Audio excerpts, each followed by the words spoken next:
નમસ્કાર. અમારા સુરતની અંદર આ મીરા નામની ગાય તમે જોઈ શકો છો. એ સતત આખો દિવસ ભગવાન શ્રી કૃષ્ણની પ્રદક્ષિણા કરે છે. એ પોતાની સેન્સ છે, એમને કોઈએ ફરજ પાડી હોય કે એમનું ફરવું આ કાંઈ ફરજિયાત હોય આવું બિલકુલ નથી. પોતાની સેન્સના, પોતાની સ્વસમજણના કારણે એ સતત પ્રદક્ષિણા કરે છે. 5000 કરતાં વધારે પ્રદક્ષિણા પૂરા દિવસ દરમિયાન આ મીરાની કૃષ્ણ ભગવાનની ફરતી બાજુ થઈ જતી હશે, આ વાત નક્કી છે. તમે પણ તમારા બાળકો સાથે, તમારા પરિવાર સાથે આ મીરાને પ્રદક્ષિણા કરતા જોવા ઈચ્છતા હોય તો ચોક્કસથી કોમેન્ટ કરજો. મારો મોબાઈલ નંબર છે 9374055302 9374055 આ મીરાનો વિડીયો મેં જોયો હતો, પણ આ વાતની ખાતરી બિલકુલ વિડીયોથી પૂરી નહીં હતી. એટલા માટે આજે લાઈવ આ મીરાને પ્રદક્ષિણા કરતા જોવાની એક તક મળી છે.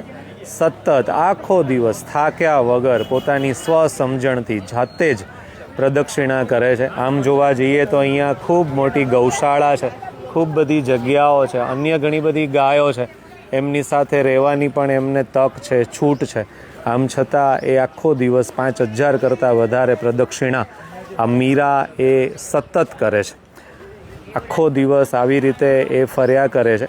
થાકે ત્યારે થોડી વાર માટે આરામ કરે અથવા ઘાસચારા માટેની અહીંયા એની વ્યવસ્થા છે અને ભાવતું ભોજન આપવામાં આવે છે. આમ છતાં એ સતત ફર્યા કરે છે, સતત. આપણે તો પ્રસંગોપાત મંદિરે જાય ત્યારે કોઈ વાર પ્રદક્ષિણા કરતા હોઈએ.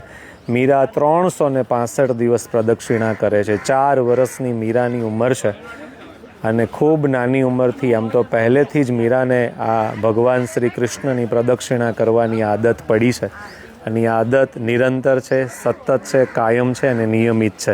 તમે તમારા પરિવાર સાથે ચોક્કસથી મીરાને મળવા, જોવા અને એમની પ્રદક્ષિણાનું આ દ્રશ્ય જોવા માટે પધારજો. ચોક્કસથી હું તમને એના માટેનું એડ્રેસ આપીશ. કોમેન્ટમાં યા તો વોટ્સઅપમાં મને મેસેજ કરજો 9374055302. આપ સૌનો ખૂબ ખૂબ આભાર. જય ગૌ માતા.